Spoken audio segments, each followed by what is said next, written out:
To easy study online. पिछली class में संख्या पद्धति का अपन ने फर्स्ट पार्ट पढ़ा था। आज मैं लेके आया हूँ आपके सामने संख्या पद्धति का पार्ट नंबर 2, जिसमें अपन ने पार्ट 1 में हमने विभिन्न प्रकार की संख्याओं के बारे में, जैसे वास्तविक संख्याएं हैं, काल्पनिक संख्याएं हैं, अभाज्य संख्याएं क्या होती है, परिमेय संख्याएं क्या होती है, उनके बारे में पढ़े थे। आज अपन पढ़ेंगे अभाज्य संख्या कि कौन सी संख्या, कैसे पता लगाएंगे कि संख्या भाज्य है या अभाज्य संख्या है। तो अभाज्य संख्या में आज अपन पढ़ेंगे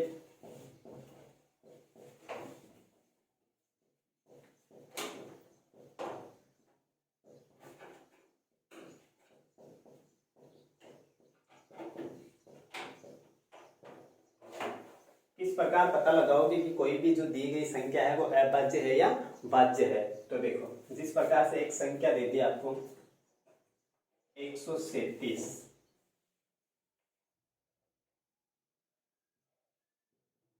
भाज्य है या अभाज्य, यानी कि यहाँ पे जो संख्या दी गई है 137 वह भाज्य है या अभाज्य संख्या है। तो अपन कैसे पता लगाएंगे कि ये 137, क्योंकि 1 से 100 तक तो हमें पता है कौन कौन सी संख्याएं भाज्य, क्योंकि 1 से 100 तक मैंने आपको बताई थी कि 25 अभाज्य संख्याएं होती है। यदि 100 से ऊपर कोई संख्या हो तो हम कैसे पता लगाएंगे कि वो संख्या भाज्य है या अभाज्य। तो देखो 137, अब हम यहाँ क्या करेंगे, यहाँ लेंगे कि 137 से जो बड़ी वर्ग संख्या है वो कौन सी है। तो 137 से जो बड़ी वर्ग संख्या आती है वो आती है 144। 137 से बड़ी वर्ग संख्या कौन सी है, 144। और 144 जो है वो किसका वर्ग है, 12 का वर्ग है। 144 किसका वर्ग है, 12 का वर्ग है। अब इसमें अपन देखेंगे कि 12 से छोटी कौन कौन सी अभाज्य संख्या है। 12 से छोटी अभाज्य संख्या है, 12 से छोटी अभाज्य संख्या है, 12 से छोटी अभाज्य संख्याएं। तो देखो 12 से छोटी अभाज्य संख्याएं कौन कौन सी, जैसे 2 है, 3 है, 5 है, 7 है, 11 है। अब देखो 12 से जो छोटी अभाज्य संख्या है वो कौन कौन सी है, 2, 3, 5, 7, 11। अब इन संख्याओं में से यदि किसी भी संख्या का भाग इस 137 में पूरा पूरा चला जाए तो ये भाज्य, और यदि इन संख्याओं में से किसी भी संख्या का भाग इस 137 में पूरा पूरा नहीं जाता है तो ये 137 क्या होगी, अभाज्य संख्या होगी। तो देखो, क्या 137 2 से भाज्य, क्या 137 में 2 का भाग पूरा पूरा जाता है। तो यहाँ देखेंगे 137 में 2 का भाग, तो देखो पीछे लास्ट वाला अंक क्या आ रहा है, 7 आ रहा है, इसका मतलब इसमें 2 का भाग पूरा पूरा नहीं जाएगा। फिर देखेंगे कि 3 का भाग पूरा पूरा जाएगा या नहीं जाएगा। तो देखो इसके अंकों का योग करेंगे, 7 और 3 10 और 11। तो 11 में 3 का भाग पूरा पूरा नहीं जाता है, इसका मतलब ये कि 137 में भी 3 का भाग पूरा पूरा नहीं जाएगा। फिर देखो 5, क्या 5 का इसमें पूरा पूरा भाग जा रहा है। तो 5 का पूरा पूरा भाग कौन सी संख्या में जाता है, जिस संख्या का इकाई अंक 0 या 5 हो उस संख्या में ही 5 का पूरा पूरा भाग जाता है। इसका मतलब 137 5 से भी भाज्य नहीं है।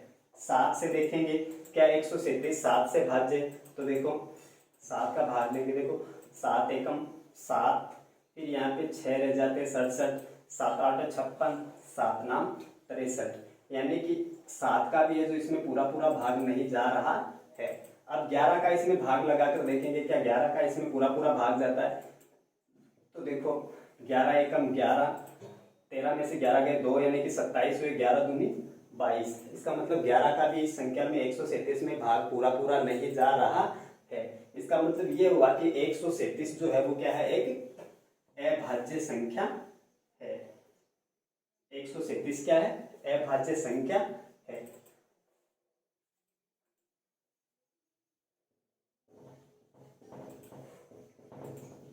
इन संख्याओं में से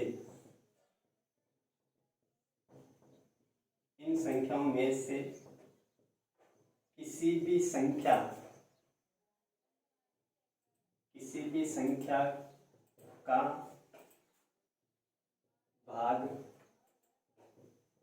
137 में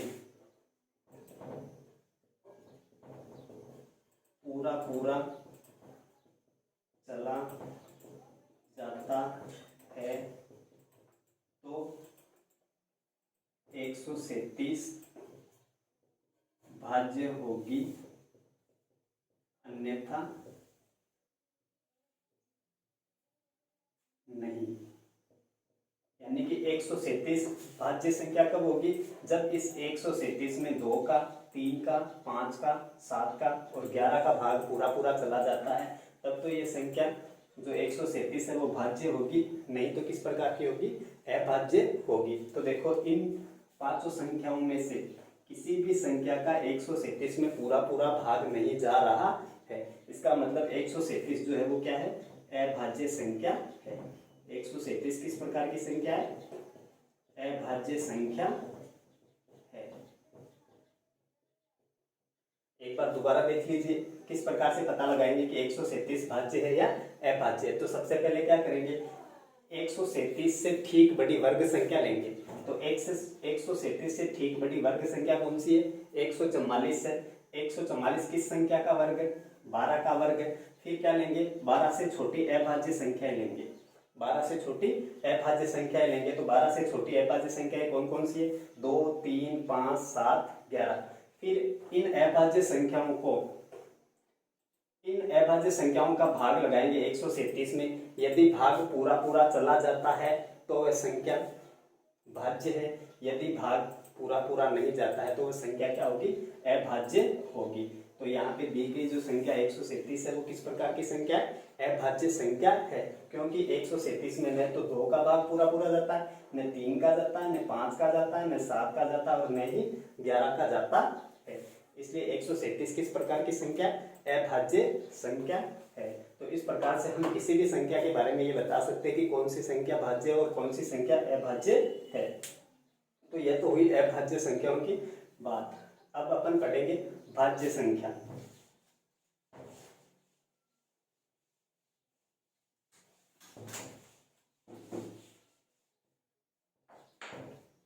भाज्य संख्या, भाज्य संख्या कौन सी होती है? तो देखो भाज्य संख्या वह संख्या होती है जिसमें स्वयं और एक के अलावा भी किसी अन्य संख्या का भाग पूरा पूरा चला जाता है, तो वह संख्या क्या कहलाती है? भाज्य संख्या कहलाती है। यानी कि ऐसी संख्या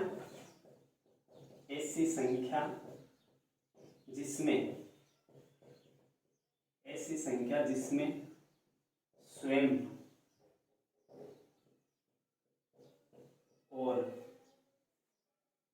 एक के अलावा भी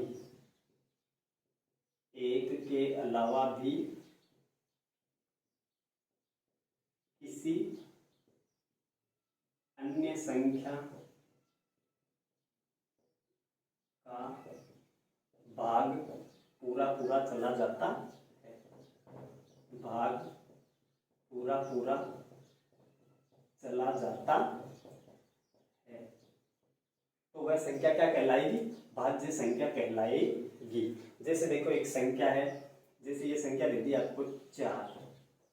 कौन सी संख्या दे दी? 4। अब देखो 4 में 4 का भी भाग चला जाता है पूरा पूरा, 4 में 2 का भाग भी पूरा पूरा चला जाता है और 4 में 1 का भाग भी पूरा पूरा चला जाता है। इसका मतलब 4 जो है वो क्या है? एक भाज्य संख्या है। यानी कि ऐसी संख्या जिसमें स्वयं के और एक के अलावा, यानी कि 4 का और 1 का तो भाग जा ही रहा है, इसके अलावा किसी और संख्या का भी यदि भाग पूरा पूरा चला जाता है तो वह संख्या क्या कहलाएगी? वह संख्या भाज्य संख्या कहलाएगी। यानी कि 4 में 4 और 1 के अलावा किसका भाग जाता है? 2 का भी भाग जाता है। तो ऐसी संख्या क्या कहलाती है? भाज्य संख्या कहलाती है। यानी कि 4 के कितने गुणनखंड बन रहे?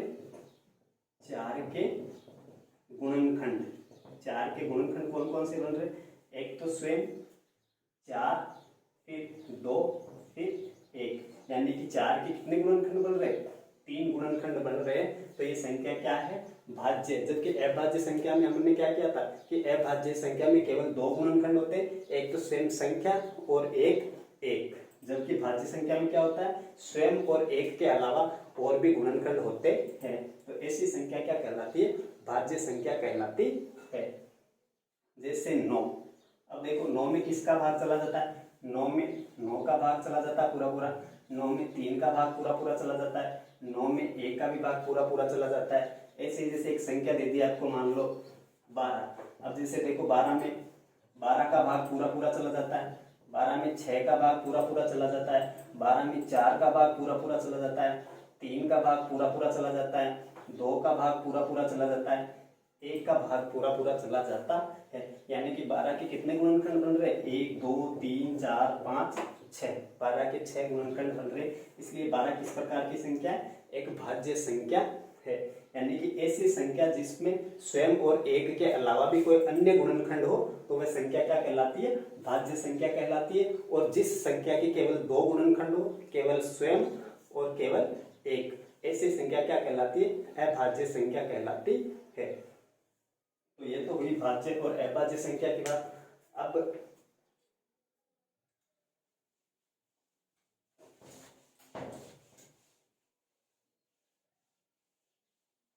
सह अभाज्य संख्या, सह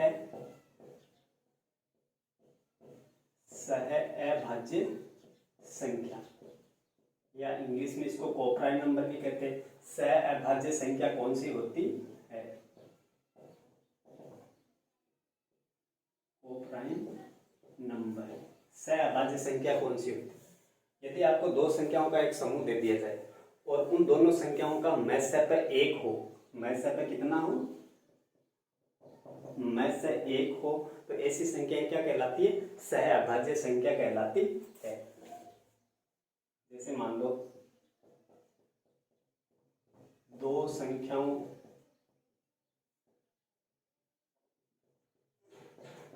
ए तथा बी का मैसप 1 हो तो ऐसी संख्याएं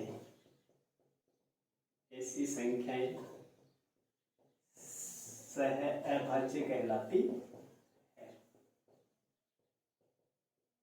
सह अभाज्य कहलाती है। जैसे मान लो दो संख्याएं ए और बी है, 3 और 5। अब इस 3 और 5 इन दोनों का मैस क्या होना चाहिए, 1 होना चाहिए। यदि 3 और 5 का मैस 1 है तो ये 3 और 5 क्या कहलाएगी, सह अभाज्य संख्या कहलाएगी। देखो 3 और 5 का मैस निकालो, देखो 3 3 1 5 5 1, तो देखो दोनों का मैस क्या आ रहा है, 3 बराबर 3 इंटू 1, 5 बराबर 5 इंटू 1। अब देखो इन दोनों में कॉमन कौन है, एक कॉमन है। इसका मतलब 3 और 5 का जो मैस हो गया वो क्या हो गया, 1 हो गया। 3 और 5 का मैस क्या है, मैस 1 है। अतः जो दी गई संख्या समूह 3 और 5 ये किस प्रकार की संख्या है, सह अभाज्य संख्या है। अब जैसे देखो यदि कोई संख्या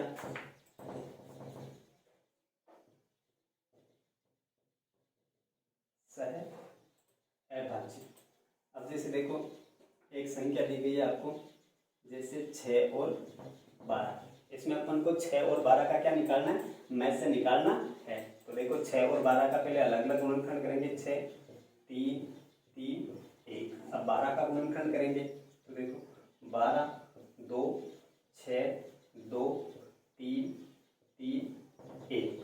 तो देखो जब गुणनखंड अपन ने करे 6 बराबर 2 इंटू 3 इंटू 1 और 12 बराबर 2 इंटू 3 इंटू 1। तो देखो 6 और 12 का मैस है, तो देखो एक तो 2 और 2 कॉमन आ रहा है, तो 2 इंटू 1, 3 और 3 कॉमन आ रहा है, इंटू 1 और 1 कॉमन आ रहा है। यानी कि 3 दूनी 3 एकम 3 और 3 दूनी 6।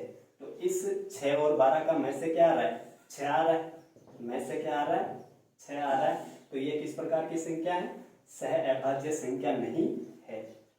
ये क्या नहीं है? सह अभाज्य नहीं है। यानी कि सह अभाज्य संख्या कौन सी होगी?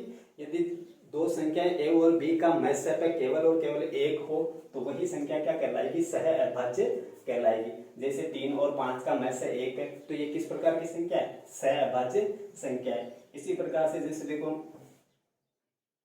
5 और 7, तो 5 और 7 इन दोनों का भी महत्सप क्या आएगा? महत्सप 1 आएगा। इसलिए 5 और 7 किस प्रकार की संख्या है? सह अभाज्य संख्या है। सह अभाज्य संख्या है। तो इस प्रकार से आप पता लगा सकते हो कौन सी संख्या भाज्य है, कौन सी संख्या अभाज्य है और कौन सी संख्या सह अभाज्य है। आज की क्लास में बस इतना ही। आगे का चैप्टर अपन नेक्स्ट क्लास में करेंगे, आगे का पार्ट अपन नेक्स्ट में करेंगे। तब तक के लिए नमस्कार।